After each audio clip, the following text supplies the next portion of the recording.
ಬಹಳಷ್ಟು ಸಿನಿಮಾಗಳಲ್ಲಿ ನಾವು ಒಂದು ಡೈಲಾಗ್ನ ಬಹಳ ಕಾಮನ್ ಆಗಿ ಕೇಳಿರ್ತೀವಿ. ಕಾನೂನಿನ ಕೈಗಳು ಬಹಳ ಉದ್ದ, ತಪ್ಪಿಸ್ಕೊಳ್ಳೋದಕ್ಕೆ ಪ್ರಯತ್ನ ಪಡಬೇಡ ಅಂತ. ಕಾನೂನಲ್ಲಿರೋರು ಒಬ್ಬ ಕೇಡಿಗೆ ವಿಲನ್ಗೆ ಹೇಳ್ತಾ ಇರ್ತಾರೆ. ಸತ್ಯ ನೋಡಿರ್ತೀವಿ. ಆದರೆ ಮನುಷ್ಯನ ಕೈ ತುಂಬ ಉದ್ದ ಇರ್ಬೋದಾ? ಒಬ್ಬ ವ್ಯಕ್ತಿ ತನ್ನ ಕೈಗಳ ಉದ್ದಾನ ದೇಹಕ್ಕಿಂತ ಜಾಸ್ತಿ ಮಾಡ್ಕೊಳ್ಳೋಕೆ ಸಾಧ್ಯನಾ? ಬನ್ನಿ ನಾವೀಗ ಸ್ವಾಗತ ಮಾಡೋಣ ವೇದ ಪ್ರಕಾಶ್ ಶರ್ಮಾ ಅವ್ರನ್ನ. ಅವರ ವೃತ್ತಿ ಏನು ಗೊತ್ತಾ?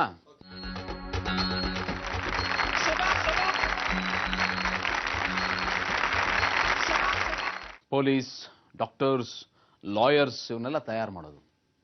ಅರ್ಥ ಆಗ್ಲಿಲ್ವಾ? ವೇದ ಪ್ರಕಾಶ್ ಅವರು ಎಜುಕೇಷನ್ ಡಿಪಾರ್ಟ್ಮೆಂಟಲ್ಲಿ ಕೆಲಸ ಮಾಡ್ತಾ ಇದ್ದಾರೆ. ಹಾಗಾಗಿ ಅವ್ರು ಹೆಮ್ಮೆಯಿಂದ ಹೇಳ್ಕೋತಾರೆ, ಸೊಸೈಟಿಗೆ ಬೇಕಾಗಿರೋ ಇಂಥವ್ರನ್ನ ನಮ್ಮ ಡಿಪಾರ್ಟ್ಮೆಂಟ್ ತಯಾರು ಮಾಡುತ್ತೆ ಅಂತ. ವೇದ ಪ್ರಕಾಶ್ ಈಗ ಏನು ಮಾಡ್ತಾರೆ ಗೊತ್ತಾ? ತಮ್ಮ ಕೈಗಳಿಗೆ ಬೇಡಿ ಹಾಕಿಸ್ಕೊಂಡು ಮುಂದಕ್ಕೆ ಬಗ್ಗಿ ತಮ್ಮ ಕೈಗಳನ್ನು ಕಾಲುಗಳ ಕೆಳಗಿಂದ ಬೆನ್ನಿನ ಮೂಲಕ ತಂದು ತಲೆಯಿಂದ ತೆಗಿತಾ ಫಾಸ್ಟಾಗಿ ಸ್ಕಿಪ್ಪಿಂಗ್ ಮಾಡ್ತಾರೆ.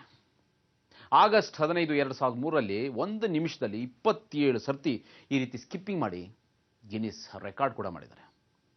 ಇವತ್ತಿಲ್ಲಿ ಕರ್ನಾಟಕದ ಜೇಸನ್ ಪ್ರಿನ್ಸಿಯರ್ ಅನ್ನೋರು ಒಂದು ನಿಮಿಷದಲ್ಲಿ ಈ ರೀತಿ 14 ಸರ್ತಿ ಸ್ಕಿಪ್ಪಿಂಗ್ ಮಾಡಿರೋ ವರ್ಲ್ಡ್ ರೆಕಾರ್ಡ್ನ ಡಬಲ್ ಮಾಡಿ ಬ್ರೇಕ್ ಮಾಡ್ತೀನಿ ಅಂತ ಇದ್ದಾರೆ ವೇದ ಪ್ರಕಾಶ್.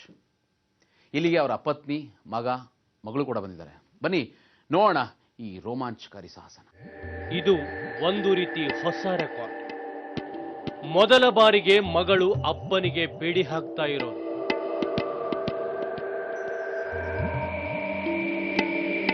ಬೇಡಿ ಸಲೀಸಾಗಿ ರೊಟೇಟ್ ಆಗ್ಲಿಕ್ಕೆ ಸ್ವಲ್ಪ ಎಣ್ಣೆ ಹಾಕ್ತಿದ್ದಾರೆ.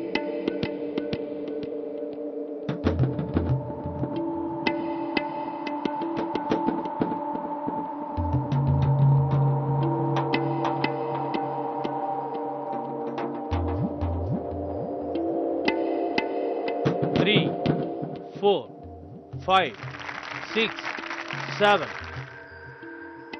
8, 9, 10, 11, 12, 13, 17, 18, 19, 20, 24, 25, 26, 27, 28.